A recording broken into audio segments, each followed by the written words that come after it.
To God be the glory. Yesterday, God gave us the opportunity to attend the fourth Thanksgiving anniversary celebration of the missions outreach in Salaan, Barangay Salaan.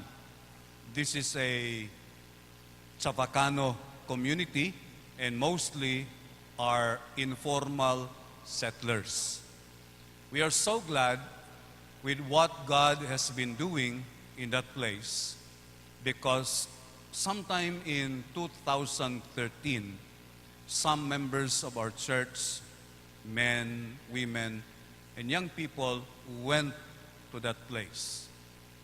And this is what I thank God for Canilar Alliance Church because most, if not all, of the missionary outreaches that we have were started not by pastors, but by members of our church. We have one in Sitio Uwak, we have in Rio Hundo, in San Roque, in Tetuan, in Giwan, and other places. And this ministry outreach in Salaan, Barangay Salaan, is really an example of God's working because I do not call this church planting because we do not plant churches. It is God who plants a church. We simply plant seeds. Just like a farmer has nothing to do with the creation of the seed, and he has also nothing to do with the multiplication of the seed. But he can plant the seed and enjoy in the harvest. Which reminds me of a passage in the book of Acts. Kindly open your Bibles to Acts chapter 2, beginning with verse 40 to 47. Acts chapter 2, 40 to 47. I'll be reading from the New International Version. With many other words, he warned them and pleaded with them, "Save yourselves from this corrupt generation." Those who accepted his message were baptized, and about 3,000 were added to their number that day. They devoted themselves to the apostles' teaching and to fellowship, to the breaking of bread and to prayer. Everyone was filled with awe at the many wonders and signs performed by the apostles. All the believers were together and had everything in common. They sold property and possessions to give to anyone who had need. Every day, they continued to meet together in the temple courts. They broke bread in their homes and ate together with glad and sincere hearts, praising God and enjoying the favor of all the people. And the Lord added to their number daily those who were being saved. Let's give God a clap offering. To God be the glory. In this passage, Apostle Peter was preaching during the day of Pentecost, and thousands were added into the church. But I would like to emphasize the last statement. The Lord added to their number daily those who were being saved. It is very important to realize that we are not the ones adding people into the church. In fact, we are not planting churches. God's business is to plant His church, make it grow, and bear fruit. Our job, our opportunity and privilege is to plant the seed. And the moment we plant the seed, we have no control of how the seed will multiply but we will be given by God the opportunity to enjoy in the harvest.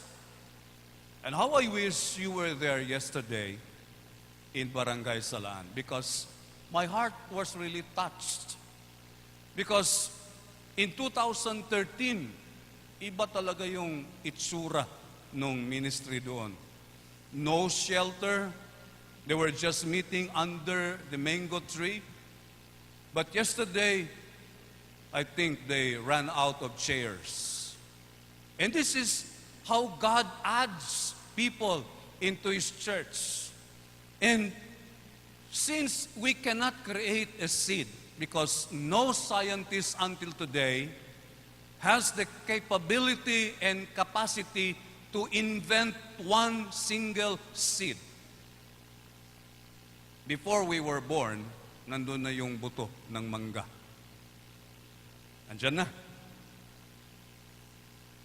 And then, we also do not have any control how it will multiply. Will it multiply 100 times, 1,000 times? That's beyond our control. But what we can do is to be farmers, planters of seeds for the kingdom. And there are two things I want to emphasize. Being the planters of seeds of the gospel. The first, I believe, is that we should be diligent in planting the seed of the gospel in the hearts of the people. Although it is true that we have nothing to do with the creation of the seed, nor in the multiplication of the seed, but we must be diligent in planting the seed.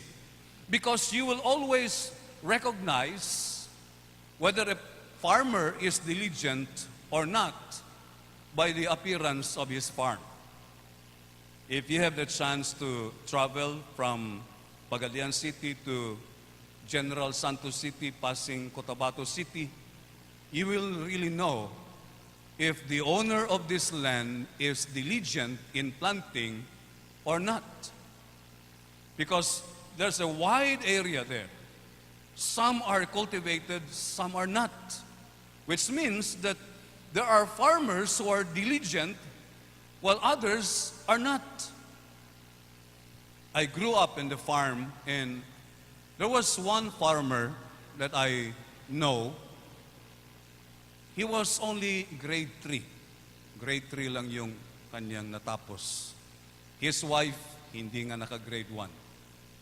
But this couple, they were able to send all of their children to school. All of them became professionals. They finished college because this farmer is diligent. Very early in the morning, at 3 o'clock, he would wake up. He would bring his torch and start plowing his cornfield. At 3 o'clock in the morning. And then late in the afternoon, even into the night, especially when the moon is shining bright, he's there in his cornfield plowing. And the people were asking, why would you do that? He said, if I would plow my field during the day, I might kill my carabao. But if I plow my field early in the morning when it is not yet hot, and late in the afternoon and even into the evening, I can do more when I plow during the daytime. And this person trusted God. This couple trusted God. And they became not only good planters of corn, but they also became instrument in planting the seed of the gospel in the hearts of their neighbors, because there was one time when the farms, the cornfields, were infested with worms. Worms were eating the corn. And this couple went around their cornfield. It's about 6 hectares of corn. And they saw thousands, if not millions of worms. And the prayer was very simple. Lord, we will not pray that you will remove the worms. You created them. Kailangan din nilang kumain. tirahan nyo na lang kami kahit konti. Just leave us something to live on for this year. So they went around their cornfield with that prayer. Because the worms later on would become butterflies and they would decorate the sky. God has a purpose for that. But of course they eat the corn. And amazingly, only the cornfield of this couple was not touched by the worms. All the other cornfields were totally damaged. And their neighbors said, "What secret do you have? Why is it that our cornfields were consumed by the worms and your cornfield was not consumed?" And they started saying, "It's because we trusted God. He created the worms. He will feed them, but He will also feed us." And that couple did not only plant corn, but they also planted the seed of the gospel in the hearts of their neighbors. We must be diligent because we may never know what will happen weeks from now, months from now, years from now. The seed that we planted may multiply 100, 1,000-fold. Are you familiar with Governor Toto Mangondadato of Maguindanao? He became very popular about 5 years ago because his wife was one of the victims of Maguindanao massacre. And he was elected for the first time as governor of the province of Maguindanao. 5 years ago, when he started his term as governor, he distributed thousands of seedlings of palm oil or oil palm, whichever your choice may be. And this is a plant that would bear fruit that would be used in many, many cases. This is coming from Malaysia and came to the Philippines. And so Governor Magandadato distributed thousands of seedlings to farmers all over Maguindanao. And those who took the opportunity of planting those seedlings, after 5 years, now they are harvesting. And the reason why Governor Toto Magandadato distributed all those seedlings, he already had a plan that he would put up an oil mill in Buluan. Yes, last year, he was able to put up an oil mill. And all these farmers who planted 5 years ago are now earning because of diligently planting those seedlings. But of course, Governor Mangondadato was not original. He copied that from Governor Manny Piñol, the present Secretary of Agriculture, when Governor Manny Piñol was the governor of North Cotabato. And also, Governor Piñol distributed thousands of seedlings throughout North Cotabato. And if you go to North Cotabato and Maguindanao today, you can see areas that are planted with palm oil. Pero may pagkakaiba sa kanilang dalawa. Si Toto Mangondadato is Maguindanao. Manny Piñol is Ilonggo. Si Toto Mangondadato gave for free. Si Manny Piñol, magbabayad ka. Plant now, pay later. But Toto Mangondadato is plant now, pay never. But he was interested of allowing the farmers in his province to plant so that years later they will benefit from their plants. Brothers and sisters, we do not plant churches, but we can plant the seed of the gospel.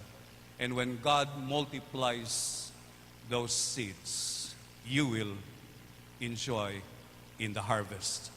The second thing I want us to understand as planters of the seed, not only that we should be diligent, but we should also be in the attitude of having this mind that we are dedicated to the task that is entrusted to us.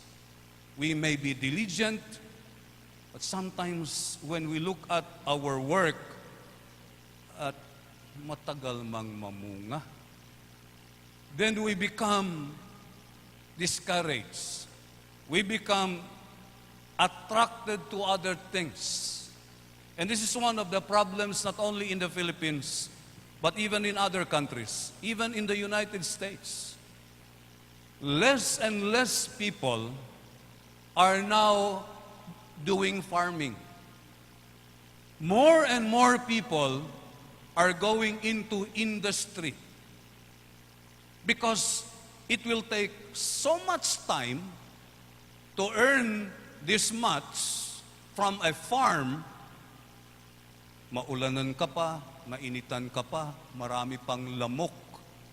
Whereas, if you are in a call center, for example, you're inside a air-conditioned room, but because you know how to use the computer, you can know how to speak English, then you can earn even more than what a farmer can earn. And if you take a survey of those people who grew up in the farm and they were educated in the towns or cities, how many of those who would be willing to go back and farm? Perhaps you may have less than 15% of those people. Because it's more comfortable. In the cities, you earn more compared to that in the farm. And many times, the farm is uncertain. There's so many factors that could affect the produce of the farm. And so there are times that we are challenged to be dedicated to the task that is entrusted to us. Because even if we do not see the fruit of our labor today, ultimately, God will make it grow and multiply the seed that we have planted. I have here a report, a missionary report, which I would like to share with you. In 1990, there were only 3 known Christians in Kazakhstan. Are you familiar with a country called Kazakhstan? It's a huge country. Perhaps Europe could fit inside Kazakhstan. But there were only 3 Christians in 1990. And no Christian in Uzbekistan. Uzbekistan and Kazakhstan used to be part of the Soviet Union. Now they are independent countries. So in 1990, only 3 Christians in Kazakhstan. I think this is the country of Triple G, if you are a follower of boxing. Triple G, Golovkin. In Uzbekistan, 0. There were only 3 in Kazakhstan, but today, there are 15,000 Christians in Kazakhstan and 30,000 Christians in Uzbekistan. There were only 500 Christians in Iran in 1979, but more than 1 million Iranians today believe in Jesus Christ, most of whom meet in underground houses. In Sudan, more than 1 million accepted Christ since 2000, and some 5 million have become Christians since the early 1990s, despite a radical regime and an ongoing genocide that killed more than 200,000 people. Seminaries are being held in caves to train pastors to shepherd the huge numbers of people coming to Christ. Why such a dramatic spiritual awakening? People have seen the real situation and they want Jesus instead. One Sudanese evangelical leader said, one of the most dramatic developments is that in many Muslim countries, including Shiites in Iran and Iraq, are seeing dreams and visions of Jesus, and thus coming into churches explaining that they have already accepted Christ and now need a Bible and guidance on how to follow Jesus. When we plant the seed diligently and with total dedication, we may never know that that single seed that we plant will multiply, because God will multiply it, and He will bring and add souls into the kingdom, because He allows His church to grow and bear fruit. To God be the glory.